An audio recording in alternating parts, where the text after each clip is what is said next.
And we're all chuckling and laughing because we've just had a great time killing off all the players. But as it turns out, a lot of the players were actually pretty pissed.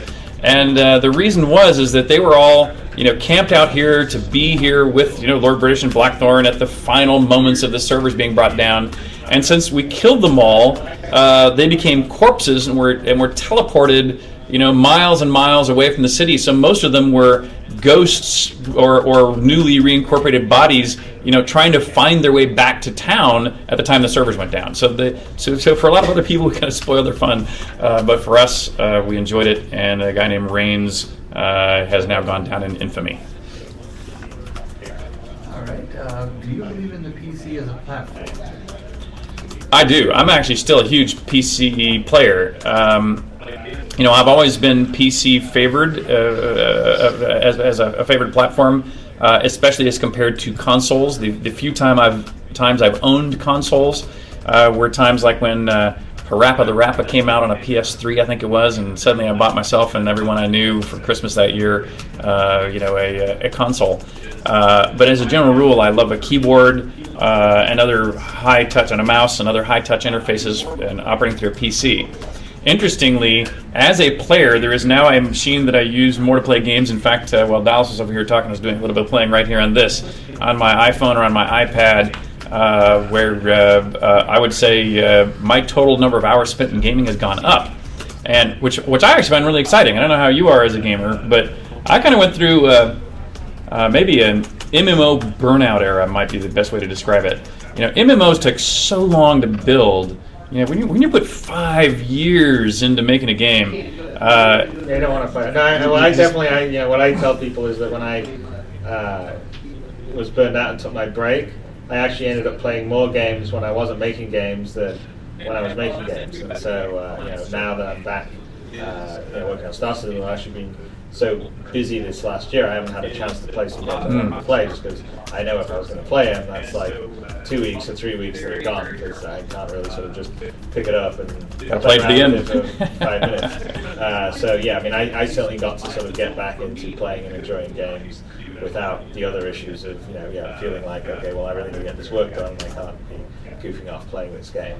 Yeah, but I play more these days now than probably any other period of my life, and that's what's had reinvigorated me about making games so much now, is finally now, and at least for me, even though I'm still a huge PC fan, I do more of my playing now on mobile devices, and 3 years ago mobile devices weren't powerful enough to really do anything that I would want to make. I mean, still some things I might want to play, but nothing I would want to make. And now that's not true anymore, I hope and think. And so PC is still, to me, a core platform, but mobile devices, I think, are really where the very interesting opportunities are showing up.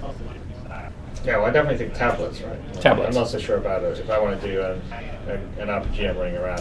I mean, this feels. You can't do it. I mean, we're looking at doing Richard's. But I feel like that. Yeah, I could be doing it. Richard's game, next RPG, we're looking to do it on tablet and PC both, and it's the same game. And well, the nice thing too about doing a client server game is, which is the intention with the Ultimate RPG that I'm working on, is that a lot of the processing power can be handled on the server side, and so as long as we're just very, very careful with the visual effects and things we do. And that's actually one of the things that might make at least this moment for me a little easier to go to mobile than it might be for you. And I don't know what your mobile plans are yet, but well, we're I mean, it's more difficult, because because Wing Commanders were always, the Commander whole line was always so tightly imbued with cutting-edge visuals that and actually the tablets are getting that way now too. So by no means. I also think that the control interface is important, right? So I think the tablet as an interface for an RPG is a more natural interface than say a space sim or a flight sim. Could be, because it's like, this is kind of what you expect with right.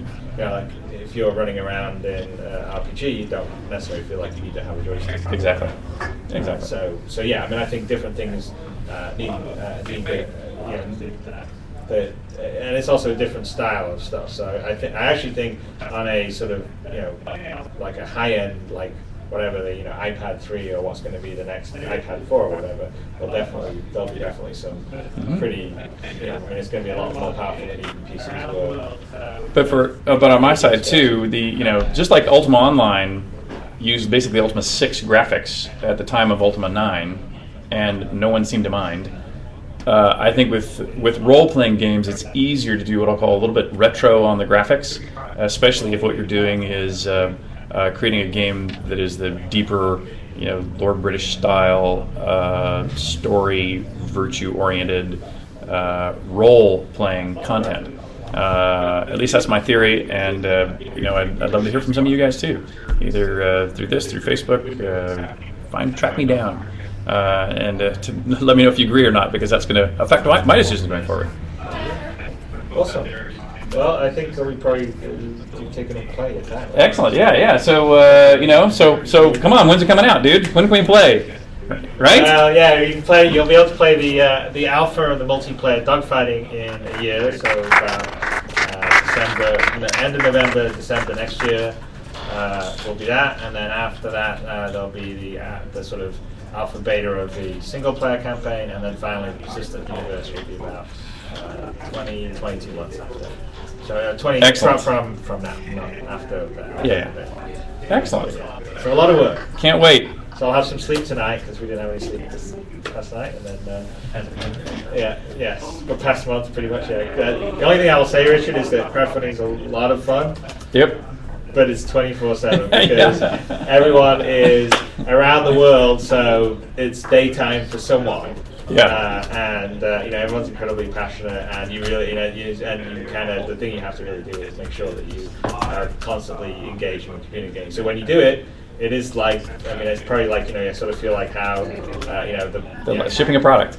Well, even more, almost like a political campaign where you're like running, you're going around the country and getting on a plane and stomping, and you sort of, like, it's 7 day a week job while you're doing it. So that part, it's a lot of work, but it's also a lot of fun. So. But the good news also for all of you guys is, we've had the chance to be watching over the shoulders here, at least for periods of the window of this happening, and so I know how hard you guys are working to pull off this.